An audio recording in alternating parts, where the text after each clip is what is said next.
Hello, everyone. This is Jeremy Dennis, lead artist of Moz House. Thanks so much for tuning in to the Moz House podcast. Today we have Laeticia Keok in residence for January 2026. Laeticia is a writer and editor from Singapore, currently based in New York City. Her recent body of work considers grief, care, borders, and collective responsibility. Her poetry has been placed for the Adrian Rich Award for Poetry and the Oxford Poetry Prize, nominated for a Pushcart Prize, Best of the Net, and the Nina Riggs Poetry Award, and is published or forthcoming in the Narrative Magazine, Poetry Northwest, Split Lip Magazine, and elsewhere. Laeticia holds an MFA in poetry from New York University and has received honors and support from the National Arts Council of Singapore, the Fine Arts Work Center in Provincetown, and Brooklyn Poets. She edits for the New York City-based literary press called Gaudy Boy and the international Sino. Laeticia has been a resident artist here at Moz House for about a week at the end of January 2026. Thank you so much, Laeticia, for participating and joining us on the podcast. Thank you for having me. I thought we'd start with a intro question. I wonder if you could share a little bit about your origins as an artist and what it is about poetry that made you want to be a poet yourself. Yeah, of course. I always loved reading. I was a very voracious reader as a kid. I would lie in bed. My mom had to move my bookshelf from the room downstairs just so I wouldn't read in the dark. And so I came to the literary world as a reader, and then I had a little love affair with fiction when I was really young, I think in middle school. But I guess the transition to poetry was pretty natural. I was on Tumblr as like an angsty teenager, stumbled upon poets like Ocean Vuong, Richard Saikin, Natalie Wee, and I think their poetry or contemporary poetry was very different to the kind of poems that I would read in school. I enjoyed studying but didn't really connect emotionally. And then reading these contemporary poets opened up a world for me where I was like, oh, poetry can do this. It is a space of vulnerability. If I come to the page with honesty, I will always be rewarded. And I guess that's how it began. I went to undergrad in Singapore, and I was lucky enough to be able to minor in creative writing. My mentor is a Singaporean poet named Bowie Kim Cheng, and he was the first person who was like, oh, like, I think you can write. And it was very affirming for me. He was the one who like wrote all my recommendations for grad school. Yeah, I guess that's how it began. I was going to just ask a quick follow-up and the big question about choosing your medium. Can you describe what it is that reward for being honest in your writing?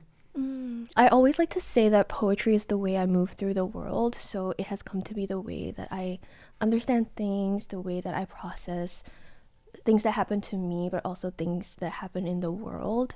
And it's always been rewarding to go to the page after a hard day or after like you see something on the news, and I come back to the page and I'm able to distill what exactly I'm feeling, I guess, through words. And I think that has been a very special process for me and has kept me with the page, especially when words I think can feel very frivolous in our time. I wanted to speak a little bit about grounding the practice of poetry. I believe that you've described poetry as a practice of attention, witnessing, and recording rather than sometimes self-expression by itself.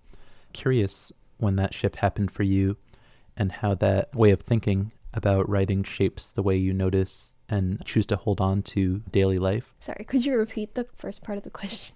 I'd love to learn a little bit more about maybe that shift from what you were learning in school, public school, and how you place a lot of emphasis on just like celebrating the mundane or just what you see every day, and it doesn't have to be this historic thing that you're trying to describe. I think the shift for me happened around COVID. I was in lockdown and feeling very disillusioned with writing itself. At that point, I was like a literature major, had a few poems written, but I was very frustrated with the ways in which it felt like very self-serving in a way. Like literature and poetry felt very self-serving. Didn't exactly know where to go from there. And then I took a semester off school to intern at a publishing house in Singapore. It's called Ethos Books.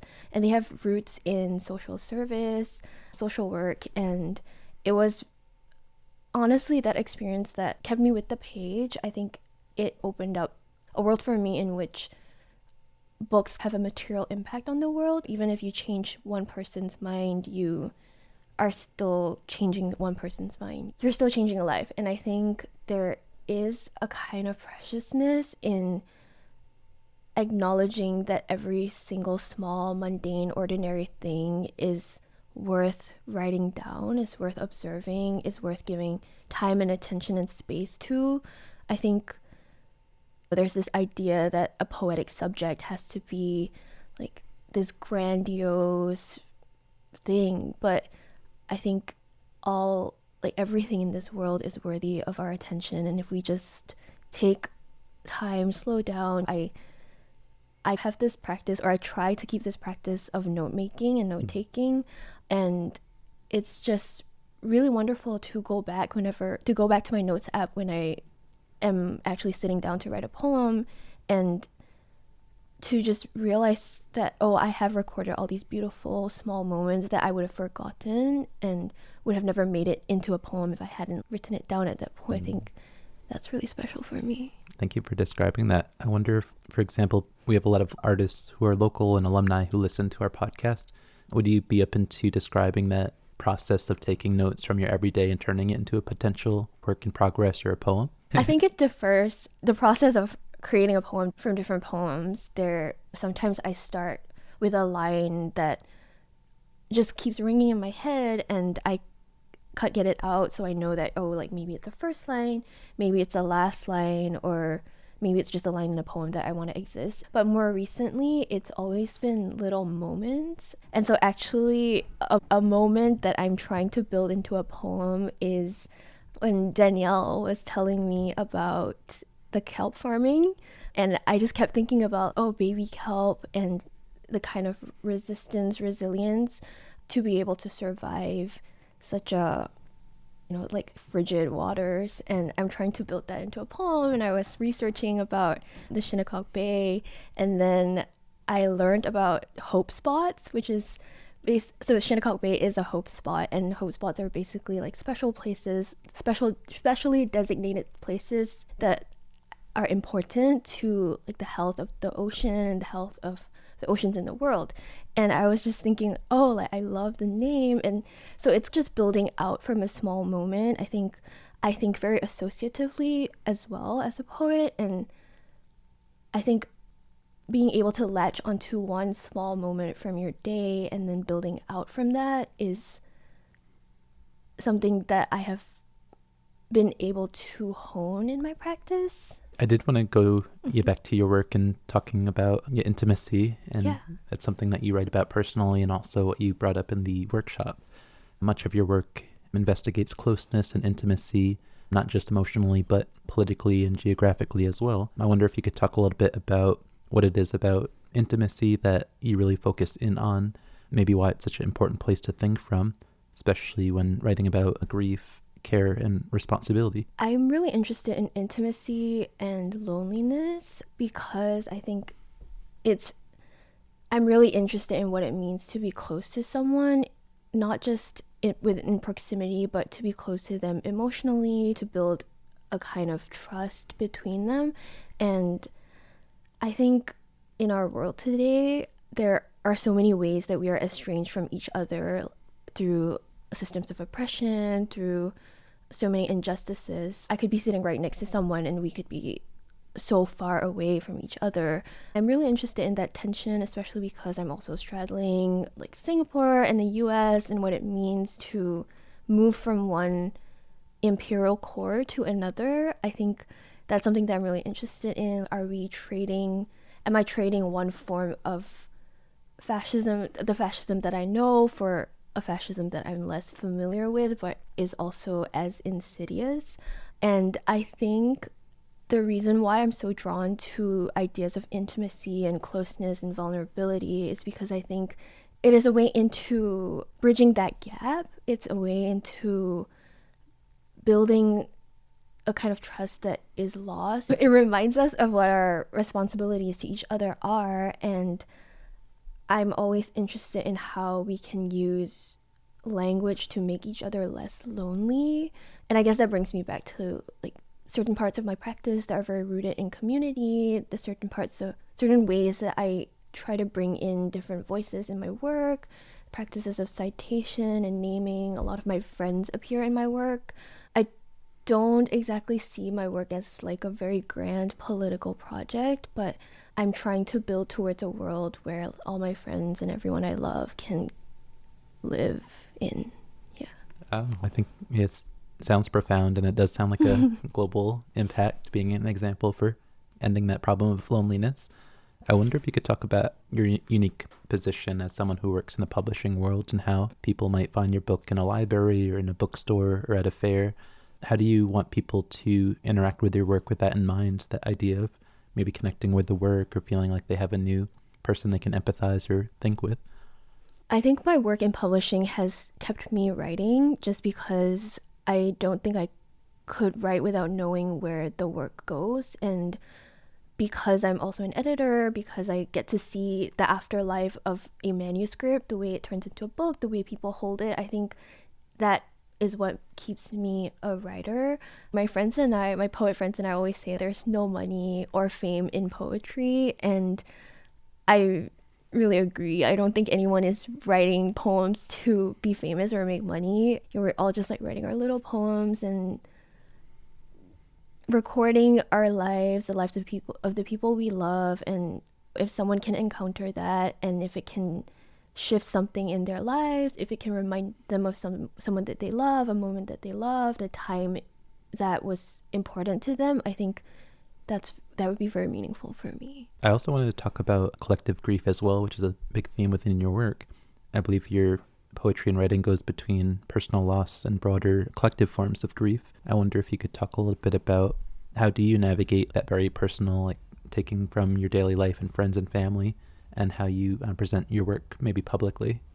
I guess, hang on. Okay. Or we could throw it away and just talk about grief. I think it's interesting because the ways that grief manifests in my work, or like personal grief manifests in my work, has a lot to do with anticipatory grief. Well, I think the ways in which grief manifests in my work is often in the form of anticipatory grief. My grandparents are getting old, my parents are getting old, and I think for as long as I remember too, I have had this fixation on like anticipatory loss, and it's something that I'm trying to move away from, just because if you're in a moment, you don't want to think that you're losing that moment.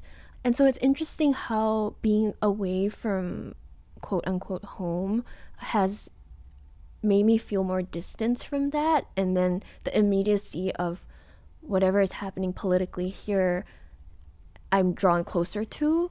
And so it's interesting how the ways in which I move geographically also change the ways that I interact with my own grief. So it's been a little harder to tune into the personal valences of my grief because I'm so far from the people that I love. Yeah. Answers it perfectly. I have a follow-up question about your movement and having two homes or two places. I do wonder if you could clarify and talk more about how this movement between perhaps the US and Singapore affects the writing about language and nation and just personal identity. Before I moved to the US, I basically spent my whole life in Singapore for the most part, and I had never written a poem about Singapore when I was in Singapore. And all these Singaporean poets who had moved away or spent some time away would always say, oh, like you have to leave Singapore to write about it. I had to leave to write about it. And I was like, oh, what are you talking about? And then I moved to the US and I wrote my first Singapore poem, and the poems kept coming. And I think it is also something to do with the distance, that you can see a place more clearly when you're away from it. When you're in it, everything just feels so immediate or so familiar that you don't think about it as much. And so I wrote so many poems about Singapore in the US, and then thinking about how it's like here I have drawn so many parallels back to Singapore as well. I think I definitely, being in New York, I definitely idealized it a little bit, and Maybe I could interrupt you at that point because you have so many things that you're sharing that are so interesting, and I want to follow up with questions. I wonder, because of my photography, I love going to residencies too, and for some reason, when I'm here in the Hamptons, it's like so hard to go out and imagine creating the work that I do, even though it's about this place, but I usually go somewhere else and then create it and bring it back and present it. But I wonder if you could talk a little bit about maybe the actual, I would say, instances or examples, or maybe the comparisons or the contrast. So when you're here in the United States, maybe it is just seeing like how the everyday is so much different from maybe back home. Are there any like big overarching things that you're noticing being in New York City or in the United States that you were awoken to? I think for me, before moving, I had always thought I had a very different conception of freedom or what freedom meant in the US. And then I moved here and I realized everything is the same everywhere. I think being in the US kind of opened my eyes to how so many systems are replicated across countries and borders, and no place is more free than another place. Maybe we could talk a little bit about vulnerability and risk, because in your work, and you also ask your readers to risk vulnerability and honesty in order to belong to each other once again. I wonder what that looks like in practice when you're thinking about the next poem you're going to write, or maybe in your previous poems. How does risk come forth? Yeah, I write very much in the confessional mode, and I think when I write, I don't necessarily think it's something that I do with a lot of awareness, but I really have leaned fully into it. So, if there is something difficult to say, I'm still trying to say it. I think I try to lean fully into the confessional and say things with honesty, even if they're hard for me to say about myself. I know there's always this distinction between, the speaker in the poem and the poet, but I think it's very much, for my work at least, that I am the speaker of my poems. And so when I say something difficult, it's also an invitation to the reader to meet me there. It's an invitation for the reader to meet me there in that difficult space and to hold space for it. And it's not always easy. It's not always the easiest thing to read, but I think it's worthwhile because there is a kind of intimacy and closeness that's generated from having to hold it's almost like I'm offering a reader a secret. I don't know this person. I don't know who's going to encounter the work in the same way that the reader knows nothing except what I offer to them. And I think there is a very special kind of relationship that's created through the risk that I will be misunderstood, and I'm trying to trust the reader more on that as well. I think a pitfall that I often find myself in is over-explaining in my work. I think a lot of writers from marginalized groups also fall into that because you don't want to be misunderstood. You want to be as clear as possible. And it's something I've had to unlearn and not present my thesis to the reader. And so if I present something that's difficult, is the reader going to hold it? Am I going to trust the reader to hold it, or am I going to force it to the reader? And I think that's important to think about when I'm thinking about writing in vulnerability as well. I think poetry is such a difficult medium for people who aren't professional writers, but I think that is one of the big barriers, just this idea of when does it become a poem versus just like a list or a letter. And I guess it does have that blurry line between like over explaining versus maybe just putting it out on the page and no matter what comes out is the poem. I did want to ask a little bit about, because you talk about conflict and risk and vulnerability, do you ever lead also like public gatherings or writing sessions about maybe communal conflict? Or I think we've had some artists here at Moss House in our alum system who did conflict resolution through art and writing and storytelling.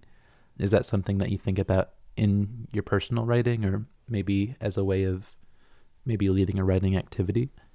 It's not something that I've done or thought about, but one of my really close friends and I back in Singapore used to do grief circles with our friends, and it was a very transitory period of both of our lives. And so we would come up with these like worksheets and like prompts, and each week would be themed. So there would be like, oh, vision boarding for your life, grief, just like general grief, dealing with loss in your life. And we would come up with these prompts, and it was a very grounding experience. But yeah, I'm not sure if I can talk very much about that. I think it's really interesting having grief circles just as a way of, it's something we usually try to avoid thinking or talking about.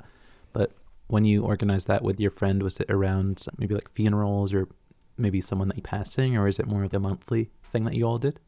There were sessions about like bereavement care, and then sessions that were generally about like dealing with stuff in our lives. So it was very much just, I guess, a communal like circling practice. I think it's like very much reflected in my work as well, like the idea of slowing down and taking stock of what's on your heart and what's on your mind. We don't often do that, and I think poetry is also it's my way of doing that, but I think extending that practice to in a more accessible way to other people is important as well. Speaking of other people, I wanted to ask about your influences, lineage, and citation. In your writing and teaching, you've spoken about naming, citation, acknowledgement as ethical practices. I wonder if you could talk a little bit more about how influence operates within your work, and how writers that you admire, whether it's poets, editors, or organizers, have shaped your thinking and your writing. I think anyone who has spent more than 2 hours in my life is at risk of appearing in a poem and having something they said appear in a poem, because I always say that my friends are my biggest teachers, and I still do think that's true. And it's really precious to me how ideas are transferred from one person to another, and I think it's important to keep a record of that, and also to cite them, not in an academic way, but in a way like Yen Yi, who's a poet, always says, to just acknowledge that there are people who brought these ideas to you. Like one of the things that my friend Oak likes to say is that when you're writing, you're not writing on a blank page. The page might be blank, but you're writing with everything that you've ever read, everything that anyone has ever told. Your entire life is on the page there with you. And I think that's really special. I think I always want to nod towards that in my work explicitly. And I'm very moved by writers who also see writing as a practice of connection and community. I'm thinking of Arcelis Gourmay. I'm thinking of Ma Sharif. I'm thinking of Ocean Vuong, of course. My friend Natalie Wee. There's just so many to name, and I think it's beautiful because now that I'm putting a manuscript together, I can really see the names that jump out, and they form their own like radiating circle, and I can really see the influence that my mentors, my friends, my lovers, my family have in my work, and it's like a complete embodiment of that, which is really beautiful. And as a visual artist and photographer, I'm always looking at the world as like anything as a potential artwork or inspiration. But I wonder if you could quickly name or describe, like, what is it when you're hanging out with friends or family that it becomes a spark of inspiration? Is it something that they've never said before? Is it something with emotional response? Is it moments of vulnerability? I wonder if you could, it doesn't have to be specific, but if you recall like a moment. Yeah, it can be, honestly, it could be anything. It's, my friends also say the most out of pocket stuff sometimes, and most of the time it's just funny and we just laugh about it. And I also have this notes app this note on my notes app where I started recording like stupid things that my roommates would say, and it's so long, but occasionally they will say the most like profound things, and I can't remember anything right now, but I think it's definitely moments that are just like, whoa, that take me out of that funny moment and make me pause, but also moments that have, as you said, a kind of emotional resonance, an emotional moment, just anything that kind of surprises me, I think I write down to return to later. And when I'm with my friends, I'm always like, "Oh, I'm going to write that down." Speaking of like friends and sources and quoting, maybe we could talk about your editing background and organizing in community a little bit more.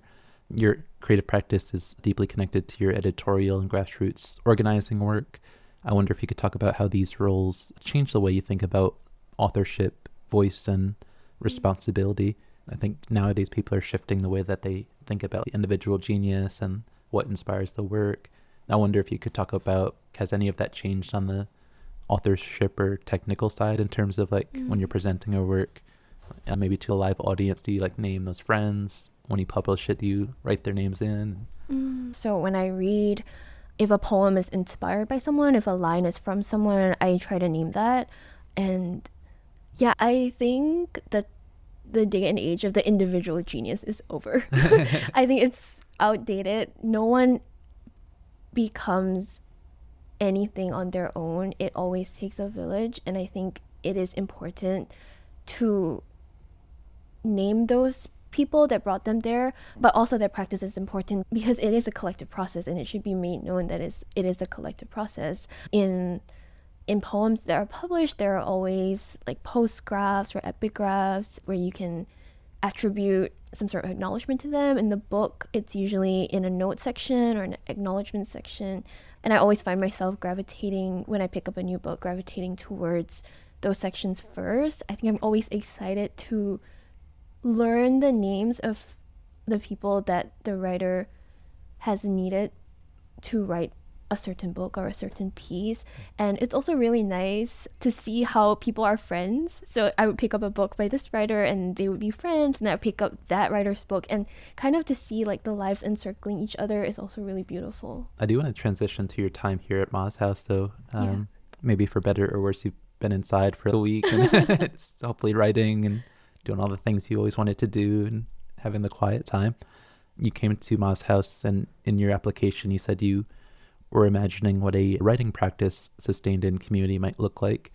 And I wonder if you could talk a little bit about being here on Shinnecock territory, whether any of those thoughts came up in your time here. Maybe if you can do a preview into what you were writing about, or just general ideas while you're here. First of all, thank you for having me here. It's been really wonderful. I came into this, it's my first residency. I have done a similar like workshop style stay in for a week kind of thing, but we had to go to classes, and that kind of took up a lot of my brain space. And then I would just go back to my room and lie there. And it was also in Provincetown in the summer, so I was wandering and on the beach a lot.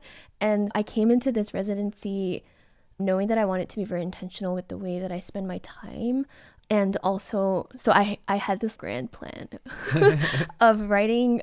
I was like, I'm gonna write one poem a day, I'm gonna revise one poem a day, I'm gonna read a book a day, I'm gonna do yoga, and I'm gonna watch a film a day. And it has not happened, but it has been very productive. And I'm also someone that really benefits from staying indoors. I really love staying in, and the place is just gorgeous. It's beautiful. It stormed, and so there's snow everywhere. And yesterday there was like a procession of deer that came by, and it has just felt really magical.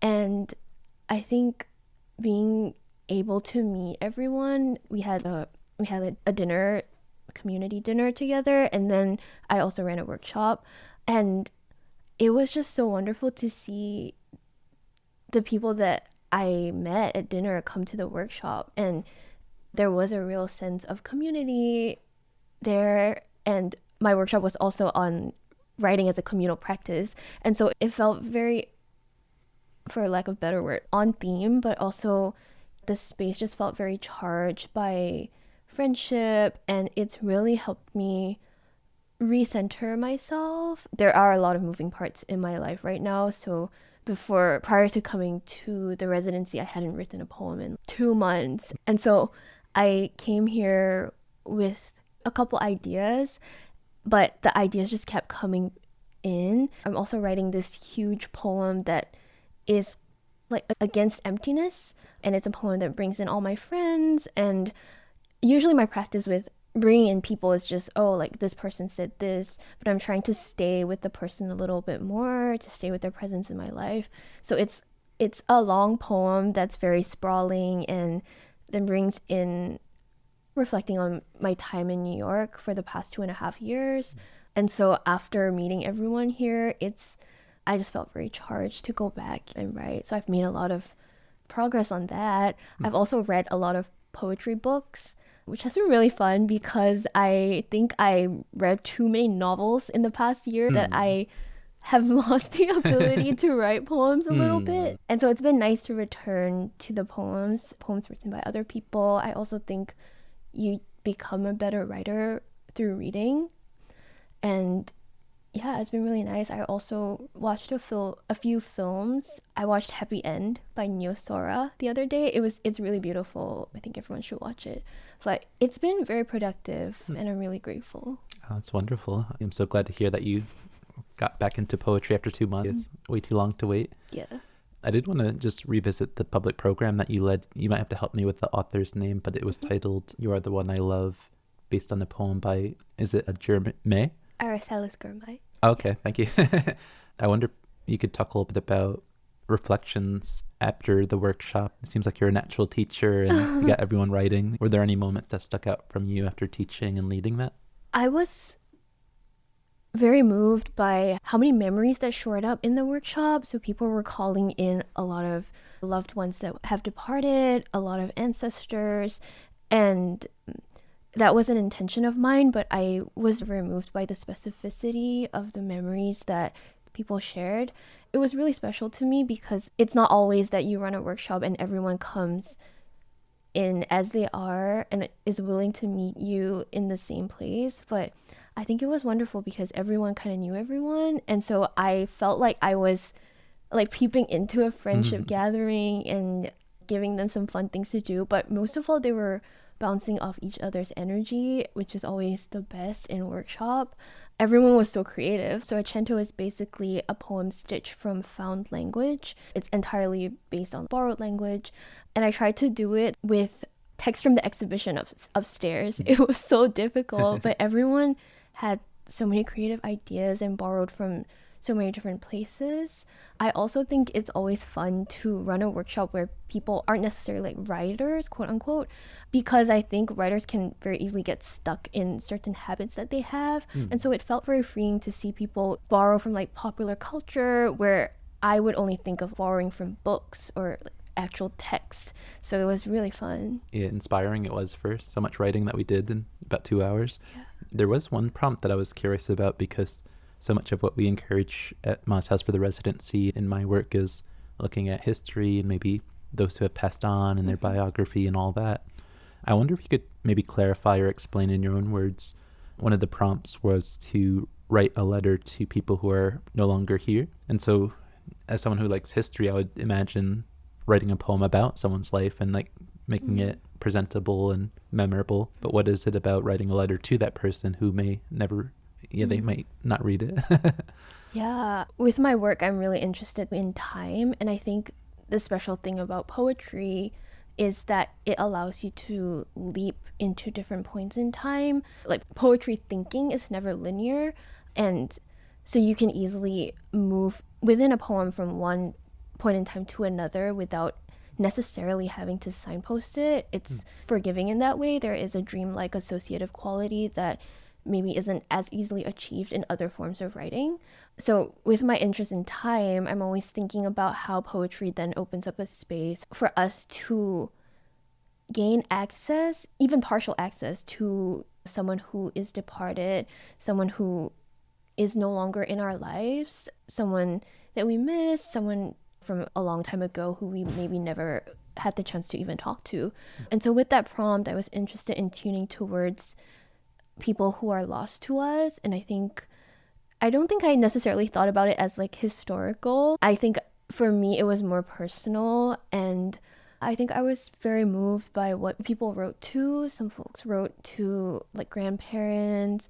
And I think the form of the letter too is something that I was quite intentional about because it allows a personal touch to the writing. It's also easier because everyone has written a letter and it is a more accessible form of arriving at the words.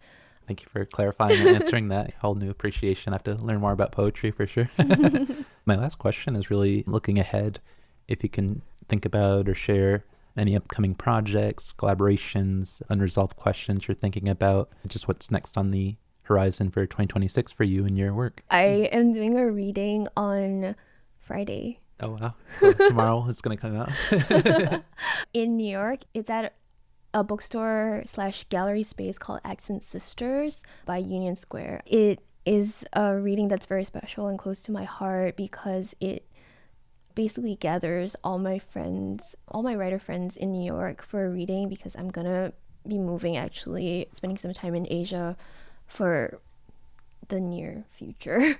And so it is accumulation or culmination of the people that I have grown to love and then presenting their work.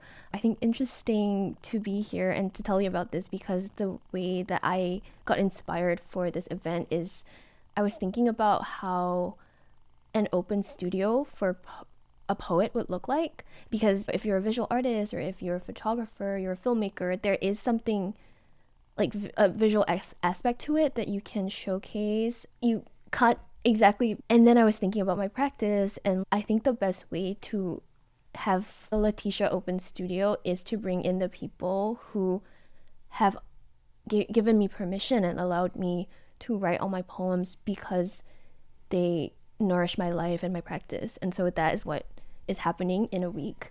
But beyond that, I am working on my book. So it's a full-length collection that I am frantically trying to complete. And it deals with all the things that we've talked about: friends, people who are lost to us, anticipatory grief, intimacy and loneliness, and how writing can be a way to return us to our collective responsibilities to the world and to each other. So that's happening. And then unresolved questions, so many. I'm always thinking about the role of poetry. I think as a writer, or I guess as an arts worker in this time, you will constantly be thinking about the role of the arts. I'm always thinking about the material impact of my work and how to bring the words off the page. The work on the page is important, but I think the work off the page is equally or more important. How do we show up to the world? If I call myself a writer, how do I show up to the world as a writer, and how do I be a writer of this world, I think is a question that I'm always thinking about. Is there a working title for the book you're going to publish?